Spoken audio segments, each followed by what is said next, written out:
And there's a lot you can do. You from this neighborhood? Okay, well, yeah, we definitely need to get you involved. Because Glenville is on our track for one of the areas that's most concerned about lead. How you doing, brother? Right, we want to make sure you get involved. Fred Ward, yeah. Walk can go with Mandel. Walk can pair with Mandel. What about the volunteer? We got Amore, Columbia, and Green Line.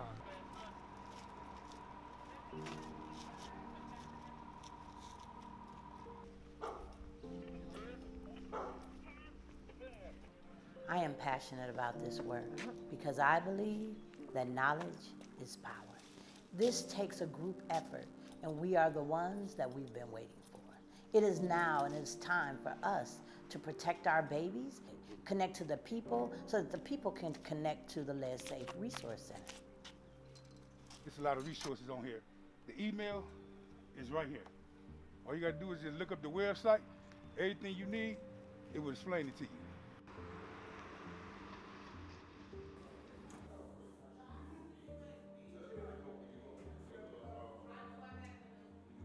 How I actually got involved with the Lead Resource Center is, an ongoing working relationship with the director, Kim Foreman, and letting her really just talk to me about her vision of not just having transactional relationships with, this lead initiative, but to have some transformative work so that not only can, people get their house remediated and lead safe, but that the people can come out of, this initiative with like some empowerment, right? A greater level of education and understanding about how they can actually show up in their own life and be create the change they want to see.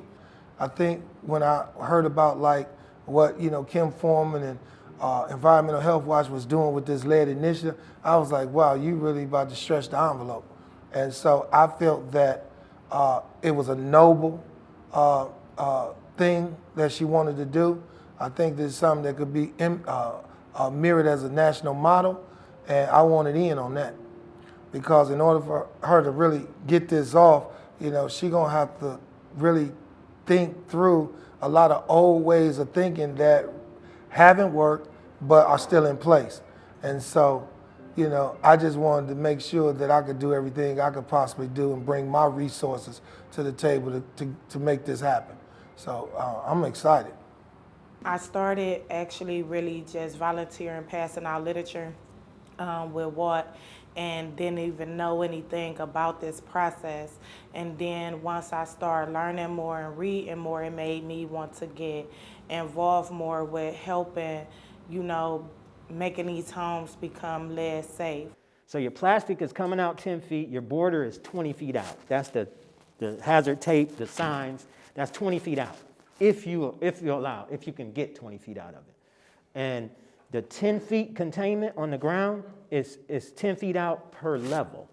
So if I got 2 levels, I'm coming all the way out 20 feet, and that's gonna match the border, right? So it's 10 feet per level, but the standard is 10 feet. And that's how much you wanna come out. And when we do those activities, you'll see what I mean when you say come out in the border. We've had cases where we saw paint chips on this side, we had to work on this house, and the neighbor's house had loaded with paint chips. And the lady came out and said, hey, well, you're gonna clean all these paint chips up?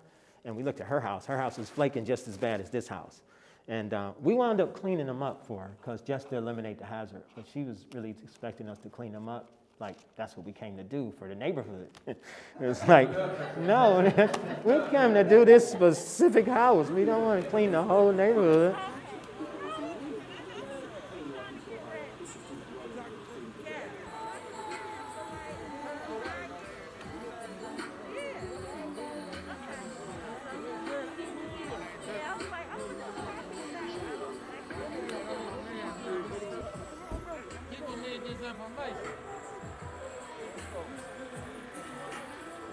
I'm Randy McShepard. I'm a lifelong Clevelander. I grew up in the southeast side of the city. It's a pleasure to be with Environmental Health Watch today. Some of your faces are familiar because I interviewed some of you for the Lead Safe Resource Center just to get your ideas and perspectives. You all gave some great input, so thanks for that. And today I'm happy to be back to talk about the issue that's near and dear to my heart. I like to call it time management and personal development. I don't think you can separate the two because it's not a matter of us managing our time, it's managing our lives within the time that we are given. So we are here today to talk about how we best manage the time that we have, how we stay out of this quadrant one. This again is from the 7 Habits of Highly Successful People, Stephen Covey. It was written 25 plus years ago, but it still makes a lot of sense. And we started this morning talking about whatever we need to do to stay out of areas that are important and urgent, and transition our daily work to things that are important but not urgent, which means that we're proactive, we're thinking ahead, we're being strategic, we're building relationships, we're keeping the blood pressure down, we're not getting stressed, we're not operating in crises. When I started, my kids had an upcoming doctor's appointment, and I found out that my youngest son had lead, and it was at a 14. So it was like, being in this field, it kind of like made me want to go even harder for children with lead, people with lead in general. Yeah. Hopefully, maybe one day, be up there where I can have conversations, tell, meetings and stuff. Like tell people, hey, this, that.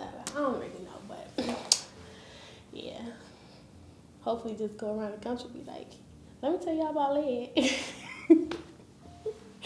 I don't know, but that sounds fun, dude. That sounds fun. I have grown personally and professionally a lot. Actually, with working here, this is the type of job that I never knew who actually cared about your mental, physical health. So it's like they have trainings, different trainings and classes that teach you everything. So if you didn't know anything coming into this job, you knew everything leaking out or, growing. So,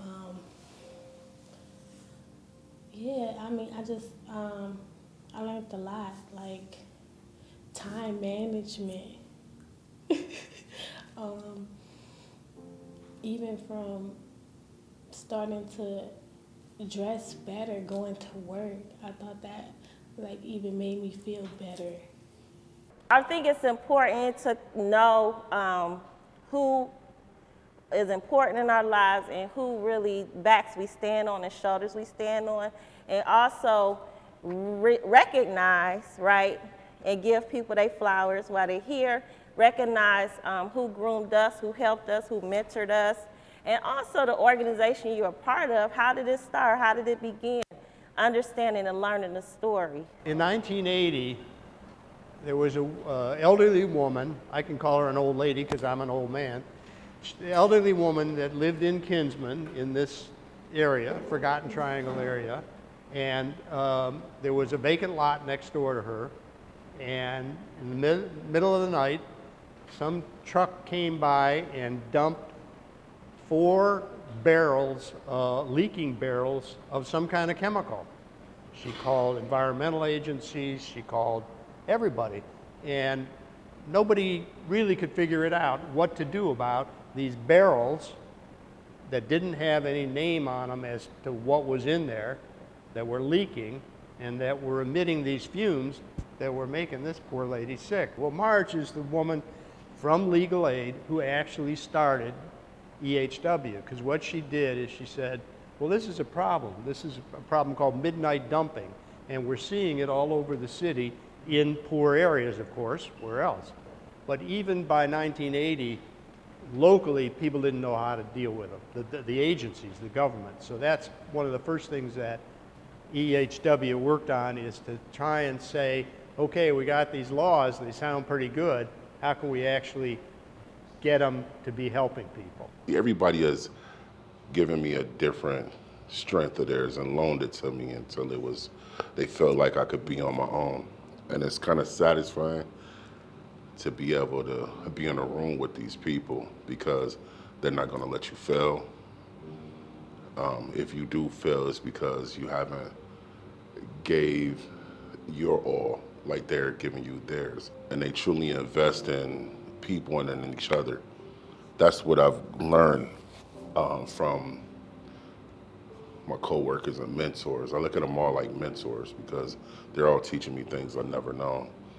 Even the outreach team and the call center teaching me things I didn't know. I didn't know systems, I didn't know mapping, and I didn't know to see the big picture, to engage people in an authentic way.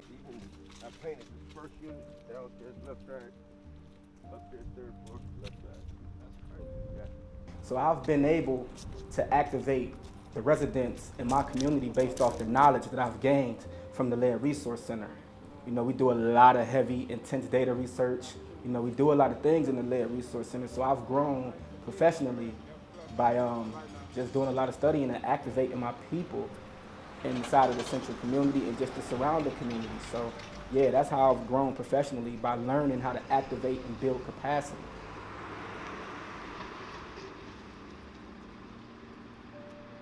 My hope is to change the narrative, change the environment in which I grew up in, and some people still live in, because I grew up in a neighborhood on Cedar in Cleveland, 90th Street to be exact, and I noticed then and still now that the homes are dilapidated, paint's peeling, chipping. I mean, people are living in conditions that can be better.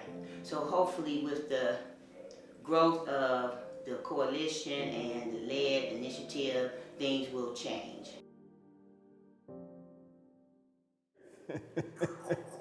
Yeah, I'll be running on. Oh, doors. All right, so. You don't have to rush into it. That's simple. That's simple. All right, cool. So let's go to the remediation. Now, what are we going to do? Lead risk assessor or licensed clearance technician. I'm going to start that over. Oh, I keep saying lead safe renovator. So just stuff on remediation. Lead risk assessor. Okay. Remediation, you want me to talk about interim controls? Interim controls, yes. As compared to abatement? No. Or just interim controls? Just say what interim controls are, and then we just gonna go into the types of interim controls.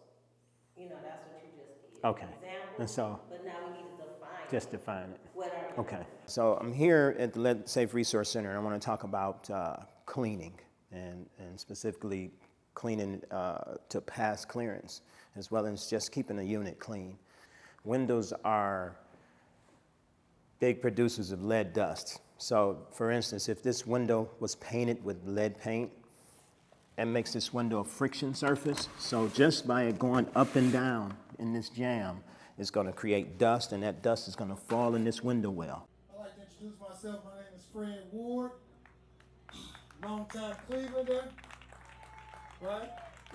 Founder of the Kenemo Foundation, but I gotta tell you, hey, it's been a long ride, but I didn't get here by myself. This is Kim Foreman. Kim Foreman, Lead Resource Center, is another partner with this Juneteenth event. Kim actually oversees an aspect of the Cleveland Coalition started this movement, worked with the city of Cleveland to create in a 5-year plan a lead safe Cleveland, right? Lead is a horrific problem across the state, but we have committed ourselves to fixing lead in Cleveland. And so Kim is one of the forerunners in that, and I'm glad to work with her and be a partner in this event. So I'm Kim Foreman, I'm Director of Environmental Health Watch and the Administrator for the Lead Safe Resource Center. And you heard about the support we received from the city, the council. We have a new law in the city of Cleveland, but a law on a piece of paper is not enough. We have a coalition of over 450 members, but on the ground, every day, we have this awesome team of resident leaders and folks who care about their community and join our team, our workforce, to make Cleveland Lead safe. So this is new, y'all. I don't be doing no raffle tickets. Ma'am, what size All I for do is you? talk on the phone about lead. No, this. Oh, her. Like, wait, hold on. It's the extra large. What size? Extra large. Corn on there? You need the phone on Let it heat it up. Yes. Thank you. Good, huh? Thank you so much. Would you like a t-shirt? Yes. Okay. I like the t-shirts. Who designed them? Okay, you did a good job. Oh, well, thank you. Yeah, and you can give me a call. Yeah, thank you so much. Where's your number? I'm sorry. It's on the flyer, so it's the 833 number. If you call that number, you can give me. I don't believe lead poisoning. I remember there was a kid. I thought now that they don't do that. Yeah, well, When you rent now, they supposed to make sure it's. yeah, well, they give you a lead disclosure when you're renting properties, but the thing is that a lot of times, you can't make sure that the work is done and things like that. So right now, the city of Cleveland is mandating that it's certified contractors and things like that to do this work and get this done. So hopefully, I believe this time we're gonna get somewhere. The voting registration deadline for Cleveland's primary election is Monday, August 16th. Early voting begins the next day, Tuesday, August 17th.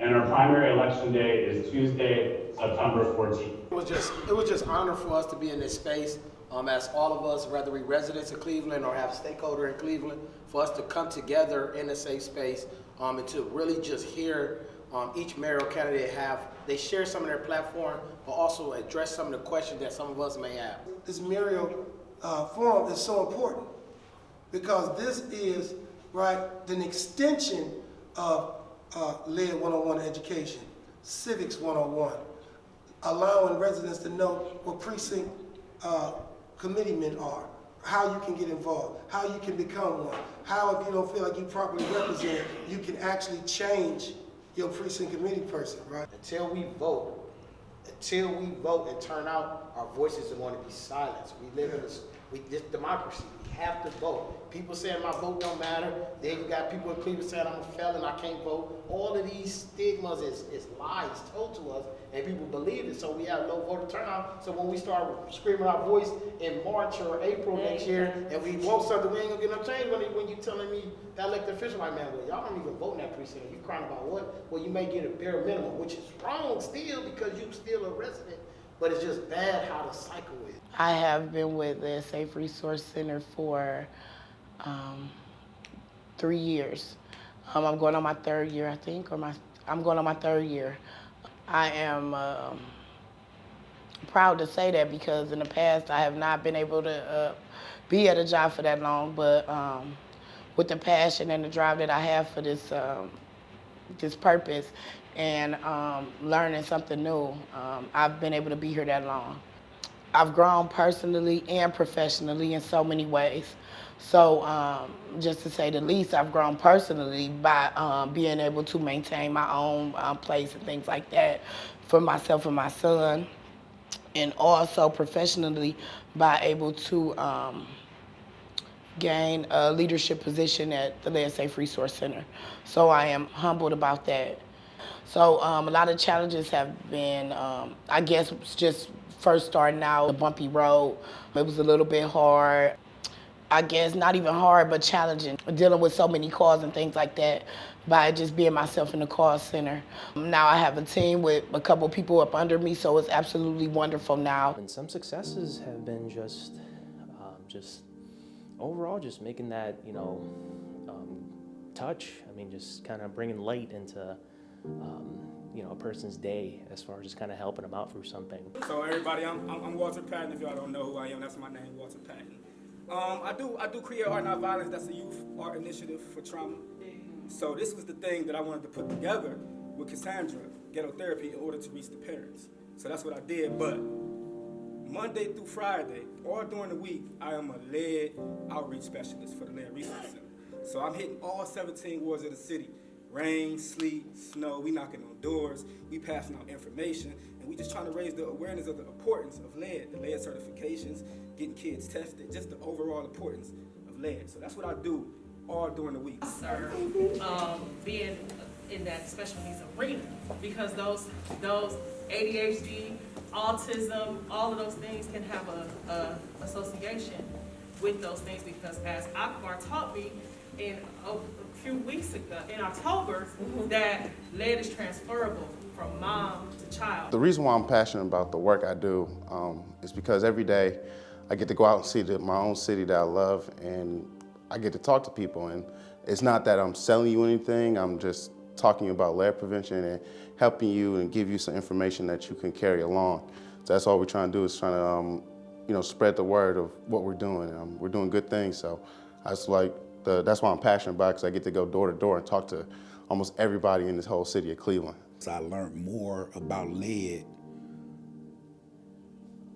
on my journey to be able to help other people. Professionally, I learned a lot. I learned how to be able to speak properly, to deal with the people when I'm out there in a community. And making sure we handle complaints in a timely fashion. We do as much as we need to do to make sure that the people coming through our training are equipped to go out and do the work as far as the workforce. On the table, we actually provided a sheet with the questions on one side, and then the other side is what Common Ground provided as rules of engagement. One, we are here to explore ideas and learn from others, connect, not to conflict. The way we wanted to position this conversation is to keep it around action, civic engagement, social justice, social change, and also I invited partners to talk about actions we are actually taking to deal with the issue. I know that we cannot solve every problem, but if we have a conversation and we can show models and how we are doing a lot of things in Cleveland that are models for the rest of the country and how we all can be involved no matter what perspective we come from. So it's the last week of lead week, so essentially, I mean, I didn't really understand the importance of lead in the beginning, but when I looked and did some research, I understood that 26% of our children on the east side were affected by lead. So I think about growing up, right? Growing up in Catholic schools in the 80s. So the nuns would say, something's wrong with that kid, or that's a bad kid, but not really understanding that that kid may be exposed to lead because they lived in a house that was built before 1978 and they had really learning behaviors associated with lead. So I'm just glad that it's a group of us out here just charging the movement, starting the movement, just getting it out there, and just trying to do what we can do to make change. I'm a Cleveland resident, and I've heard about, you know what I'm saying, the tragedies of lead poisoning and what it can do to not only children and elderly, but people as well in the middle. You know, so let's come together and, you know, press hard against this because, you know, it's been out, how long, they say since the 78, yet people still are, you know, renting their homes with lead in them. And with children that have lung problems, which make them more susceptible to these things. This is a great cause, and I stand behind it. My name is Orlando Roulette. Hello, everybody. Thank you for joining us this morning.